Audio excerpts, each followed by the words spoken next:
It's time to talk about the stocks with the most extreme narrative shifts in 2025. Now, some of these narrative shifts I don't necessarily agree with. Maybe I didn't agree with the narrative at the start. Maybe I don't agree with the narrative at the end. Maybe I don't agree with both narratives. And the very first company we'll be talking about is Alphabet, ticker symbol GOOG. Now, if you guys remember, just a few months ago in May and June, people were talking about how Alphabet is a dying company, how Google search was going to change forever, and how Google search was dead. And obviously, it was ChatGPT that was killing Google search, right? This was the narrative that's anything everyone would talk about when it comes to Alphabet stock. They would only focus on Google search and they would only focus on ChatGPT. We were also hearing talks about how in the last 10 years, when was the last time Alphabet innovated anything? What was their latest project that really changed the game? There's none of that, right? This was the narrative just a few months ago when it was trading under $150 a share. They were also talking about how Alphabet was losing the AI race. They were losing to ChatGPT. They were losing to Claude. They were losing to Perplexity. And how they were late to implement AI. And now that the stock is trading here at all-time highs at $204 a share, all of a sudden, the narrative is drastically different, right? Here at all-time highs, nobody's talking about how Google search is dead anymore. They don't even bring that up anymore, right? Now the narrative is completely shifted. All of a sudden, they're talking about how Google is a very diversified business, right? They have YouTube that's growing at double digits. They have Google Cloud that's one of the fastest growing cloud businesses in the entire market, right? They're talking about Google Network. They're talking about Waymo and how Waymo is one of the most innovative projects over the last decade, right? They're talking about how Waymo is beating robotaxis and Tesla. They're already on the road. They're already generating revenues, doing thousands of trips, right? They're talking about how Gemini is actually ahead of ChatGPT in many ways, right? All of a sudden, people are talking about how, you know what, maybe Gemini is a good product and maybe Gemini is growing much faster than ChatGPT. And you notice how this narrative only shifted once the stock price started coming up.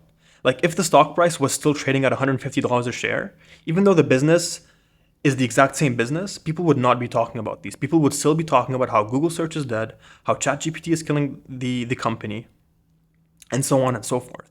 So the lesson I want you guys to learn here is that sentiment always follows price action. When the company is trading at lows, people are going to find all kinds of reasons why the company is trading at lows. And vice versa. When it's trading at all-time highs, people are all of a sudden going to be super bullish on the company, going to find reasons why the company's trading at all-time highs. They're going to talk about how diversified it is, how innovative it is, how it's the best company in the world. And this is going to be a consistent theme throughout this video. The next company I want to talk about is SoFi. And this is another one of those companies where the narrative at the beginning was not a narrative I agreed with, right? And just to add to Google, we were buying Google at $150 a share. If you were part of my Discord community, you know I was loading up on Google in April and in June, right? And we bought it multiple times, despite people calling me an idiot for buying a dying business. And the same thing happened with SoFi, right? In March, April, I was buying SoFi as low as $10, $11 a share, and people were calling it a trash company, right? People were saying it's a shitty company. It's just an online bank. Why do you want to own it? It's not an innovative company. When was the last innovative thing they came up with? And one narrative that was so shocking to me that was trending on Twitter was that they were comparing it to Robinhood. First of all, they were talking about how Robinhood is a much more innovative company, which, look, I think Robinhood is a great company, right? And we'll get to Robinhood in just a second. But they were comparing it to Robinhood and acting like there's only space for one of these companies to succeed. First of all, SoFi and Robinhood are not direct competitors. Robinhood is primarily a brokerage. SoFi is much more than that, right? SoFi is working, it does loans, they do mortgages, they do student loans, they do savings accounts, they do a whole, and they do also do, like, they do have a brokerage as well, but that's just one part of their business. So people were acting as if there's not enough space for two players in one of the biggest industries in the world, which was mind-boggling to me. And what was even crazier is that they were talking about the CEO of SoFi, and they were complaining, people on Twitter were complaining about the fact that the CEO wasn't replying to their tweets, right? Because the CEO of Robinhood he was super active on Twitter. He was replying to people on Twitter and replying to people's tweets, and they loved him for that. Obviously, if you're a Twitter creator and a CEO replies to you, you're gonna love that CEO. So all of a sudden, SoFi's CEO, just because he wasn't a fucking tweeter, on Twitter. He wasn't like 24/7 on Twitter like Elon Musk, for example. People were all of a sudden calling him a bad CEO and that he wasn't active and he wasn't intact with the community, right? And obviously, this narrative was obviously happening at $10, $11 a share. And all of a sudden, now that the stock is trading at $24 a share, the narrative has shifted once again. We see people talking about how fintech, it's a fintech giant in the making. We're seeing people talking about how when interest rates come down, SoFi is going to reap the rewards, right? With mortgages and student loans and so on and so forth. And now we're starting to see this narrative where, you know what, maybe there is space for both companies, especially the fact that they don't necessarily directly compete with each other. People are all of a sudden talking about how, hey, you know what, maybe there is space for more than one company in this multi-$100 billion fintech industry. And finally, I even saw a couple people, you just open Twitter right now, search SoFi, and just see how bullish people are on this company. All of a sudden, I mean, compare that with just 2-3 months ago, where people were calling it a shitty play, a shitty stock, no innovations. Now, all of a sudden, people are calling SoFi to hit $100 a share. All of a sudden, that's insane, right? And like I said, we were buying SoFi at $10, $11 a share, and we did trim some on the way up, but we're still holding a large position in SoFi because I remain bullish on this play. The next company I want to talk about is actually a narrative I did agree with at the start, and that was Opendoor, ticker symbol OPEN. If you know anything about Opendoor, you know that just a few months ago, before this monstrous rally here in July, Opendoor, and everyone knew this, everyone that knew what Opendoor was knew that it was a bad business model. I mean, over the last 2-3 years, it's proved that this business model just could not work. Like, it's just not a sustainable model. Right? People were always talking about how, you know what, eventually this company is going to go bankrupt because it has way too much debt. It's an unprofitable company. And especially in high interest rate environments, it's just not a sustainable business model. Right? And this, everyone was in agreement about this. No one touched the stock. It was trading at, I think it was as low as 50 cents a share. No one even, like most people didn't even know what Opendoor was. And the people who did know what it was knew that it was a dog stock. But now, all of a sudden, after the stock is 4 or 5x'd in just a month or two, the narrative has shifted. People are talking about how this is the future of real estate. They're talking about how this is such a scalable technology business and that you should not look at it as a real estate company. You should look at it as a technology company, and it should be valued as such. And the most interesting thing is that, okay, the CEO is buying the stock, but now people are calling it to hit $10 a share by the end of the year just because the CEO bought some shares. I mean, this is crazy. And this is a narrative I definitely don't agree with. I do think that Opendoor is a bad business model. I don't think it's a sustainable business model. And I don't think it's going to hit $10 a share. And it could. Listen, in this market, we know that anything is possible. I mean, just remember GameStop and remember that shitty companies can 3x, 4x, 5x, 6x, 7x. But that doesn't remove the fact that they are shitty companies. And I think Opendoor is a shitty company. Next company I want to talk about is AMD. And this is another one of those companies where at the start, I did not agree with the narrative whatsoever. In fact, we were buying AMD. We've been buying it for a long time and we still hold it. And we're up massively on this position. And if you remember, people were calling AMD, which is Advanced Micro Devices, they were calling it Advanced Money Destroyer. Because for the longest time, as NVIDIA stock was going up, AMD was going down, right? And people were always comparing it to NVIDIA. And they're talking about how is it that during this AI revolution, AMD is still not growing their data center GPU market share? But if you just looked at the numbers, AMD were growing this segment, specifically the GPU, the data center GPU segment, by over 50% a year. I mean, they were growing. People weren't saying that it was growing, but if you just looked at their earnings report, like all it takes is one Google search, and you'll find that they were growing this segment by 50-60% a year.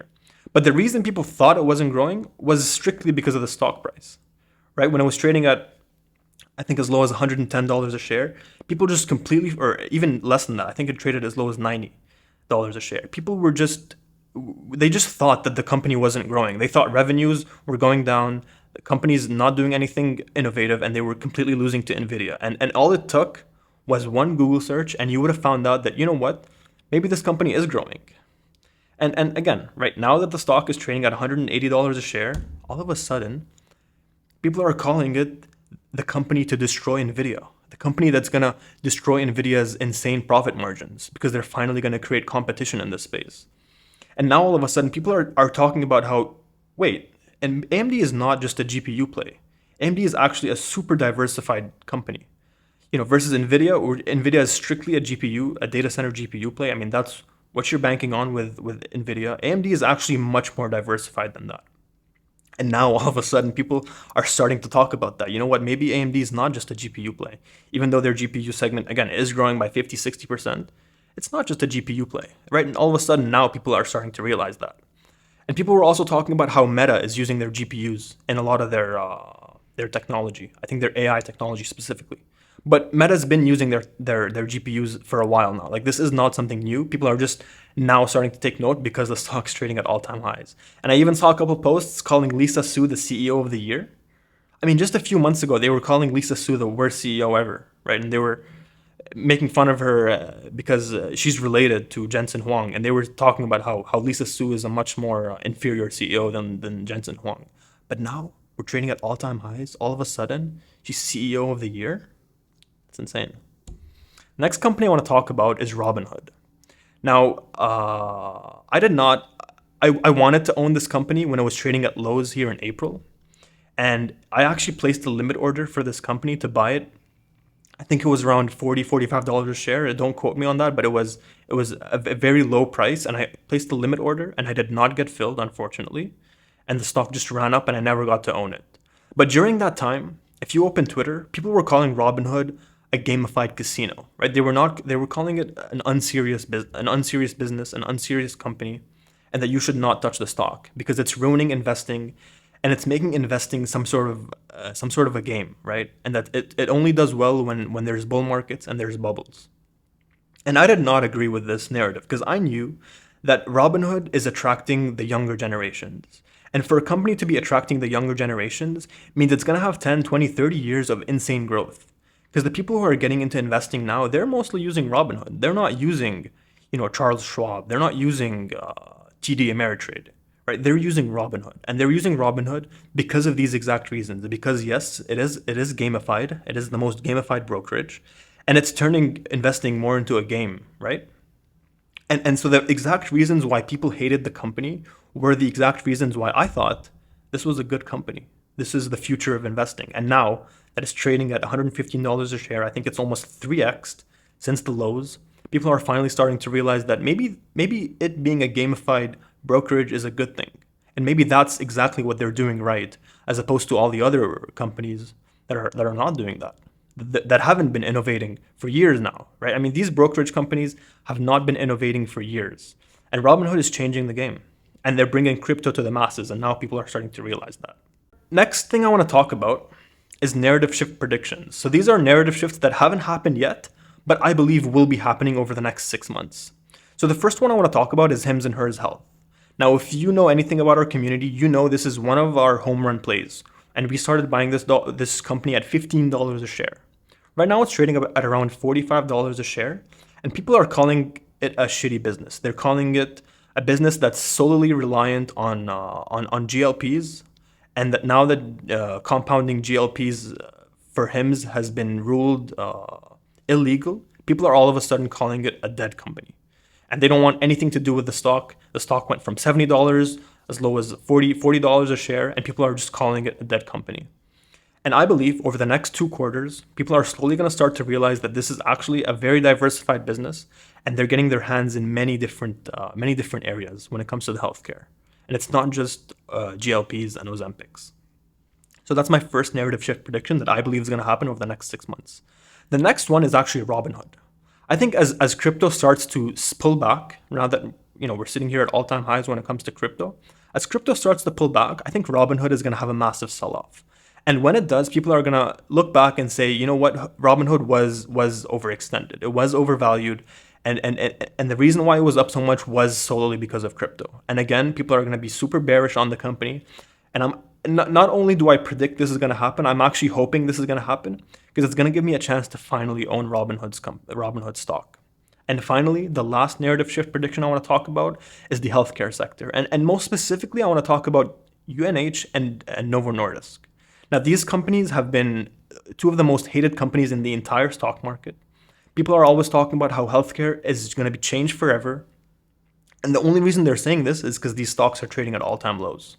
And I think this narrative shift is already starting to happen. So I'm a bit late on this prediction because, again, it's already starting to happen because we've seen people like Berkshire Hathaway, Warren Buffett's Berkshire Hathaway, Michael Burry, and a bunch more super investors, hedge funds, and even insiders loading up on these two stocks.